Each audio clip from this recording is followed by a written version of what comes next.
Hi guys, I thought I'd do a quick video to show you all the little bits and pieces that I have on my desk all the time and that I use every single day whenever I make anything. So I thought I'd go through it with you because I've had a few of you ask me all the different things that I use, and I do know that I don't mention sometimes the colour of the inks that I'm using and things like that, and the glue, because I just get so into what I'm making that I forget. So I thought I'd give you a quick look at all the things that I have that I use all the time. Right, to start with, I use glue stick. I use glue stick a lot, and I use this for doing decoupage with my napkins and a lot of the sticking, and it is brilliant. This is a solvent free one, and it's fantastic. A lot of people do worry about using glue sticks, but if you get a good one, they are brilliant. They're not like they used to be, and these are really good, and I use that all the time. I can't be without my glue stick. And then we have my 3-in-1. A lot of you use the Fabric. I used to use it, but I started using 3-in-1 because I couldn't get Fabric, and I really like it. I didn't in the beginning, but now I find that it gives me a little bit more time to stick things in if I want to move them around a little bit more, because it doesn't stick as quickly as the Fabric. I do like the Fabric, but I'm using this now because I really like this, so I'm giving this a chance. So, and it's fantastic, and a bonus, it is cheaper than Fabric, which is nice because I can buy a lot more of it, and they do send it here to Portugal, because I do have a lot of trouble with things being sent in the post. So this is great. So this is an essential on my desk. Stays on. I love stays on, especially the black. This is what I use on everything because I know it's not going to smudge or anything, and you can put it on any surface and it will stay. So that is an essential one for me. And then I use the distress inks. So I use the Tim Holtz. The main one I use is the Vintage Photo, and a lot of us do use this because it's just such a fantastic colour, and it is vintage, so it's just perfect for all our projects that we do. And then I've just started actually using the tea dye, which is a little orangier, but I quite like it. It's not as dark, but it's a really nice colour. So they're the two. Well, the Vintage Photos is the one that I stick to most of the time, and then I add another little. So if you see any of my projects where the ink is a little bit lighter, it will be the tea dye that I have been using.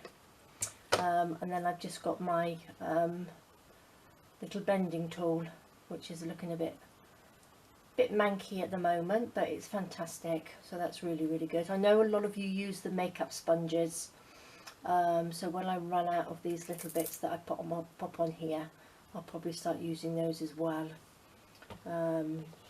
So that's good.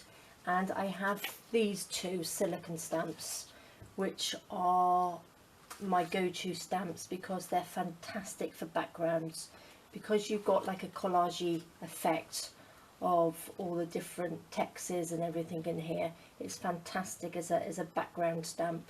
So I use this one, and I also, these are both off AliExpress, which I've had them for a very long time now. That's why they're looking a bit used. I think I need to replace them. And this one is just music and some pattern here and some text on here, so that's a brilliant collage one as well. I'm sure you've seen these. A lot of us do use these ones as well because they're just brilliant. What else do I use? Bulb pins. These are fantastic. I use these in a lot of my projects. If you see when I use my pocket packs and I make tags, I always hang them off these little bulb clips, because they you can just buy them in the hundreds, and they're just fantastic, and they look so vintage and pretty. So that's to one side, and then I use this, which is a Fiskars hole punch. It's quite a nice hole punch because it's not too big. I don't know how big it is because it doesn't say, so I don't know, but it's just a really nice size hole punch. And this one I've had for a very long time as well. So look, it's got all bits of glue and all sorts all over it, but it's well used and well loved. And then a good pair of scissors. These are lovely. I was asked if these were extra large scissors, but I'm not sure. Let me just measure. Okay, so they're 10 inches and the actual cutting blade bit is 4 inches. So I'm not sure whether that's extra large or not, but they're really good scissors. I tend to use bigger scissors than the smaller ones for some reason. I think I can control these better. But I do have a tiny little pair of ones which I use for cutting my thread when I'm doing the sewing, which are quite nice. And then my little cutter, this is a Tonic Studios cutter, and this is fantastic. This is used every single day, all the time, and it's just the perfect size because it's perfect to fit on your desk.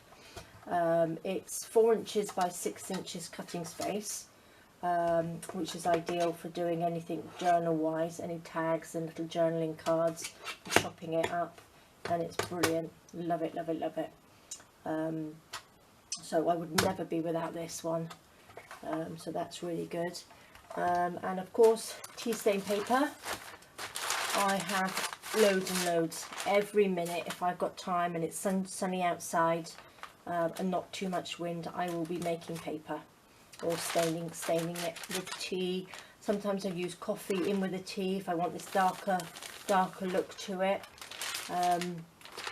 So I try and make as much of this as I can because I use a lot, especially when I'm making my envelopes and all my bits and pieces, and I do like to sort of practice making stuff as well. I print on this as well, so if you see, let's have a look, whoops, when I print things out, like these here, these are my flowers and stuff that I use, I tend to print on the paper, on the tea stain paper. This one's a little bit thicker. I think this is 120 gram paper. So it gives it that really vintage look. So I think that's really good. That's why I get through so much. And I also print out all my wording on there as well. So all the little words that I have on my tags, I print out on the tea stain paper. Oops. So that's really good. So that is an essential. Pop that up here. And I also buy card in great big sheets. I have it in my local stationery shop, and this is the creamy colour one, and I tea stain this as well. But I buy all the different colours, all the sort of like nice pinks and blues and greens, and it gives off such a lovely colour when you've tea dyed it. And then I ink it as well, so it really gives that vintage look. So that's it. So I use, this is always on my desk, so anytime I make a project, I will always have the card, I will always have the tea stain paper, because that's the basics, and then your inks, your StazOn for doing the printing, the stamping I mean, for the backgrounds, the cutter, and the glues, and then you need the scissors and your little bits, and then all you do is you pick a subject that you want to do, or anything you want to print off. If you've got a nice digital download that you've had, print that off, and then you're all ready to start your project. So whether you're making a journal, whether you're making tags or anything like that, you're ready to go. So that's it, guys. So that's my essentials that I have with me all the time on my desk. So if I forget to tell you what distress inks I use and stuff, it is generally vintage photo, because I know I do forget to tell you sometimes what I'm using, but that's it. Okay guys, well that's an insight into what I have on my desk. It's generally the same as everybody else, I think, but it's just the basics that I can't be without. So there we go. Alright guys, well have a lovely week, and I will see you in my next tutorial. Alright, thank you. Bye bye.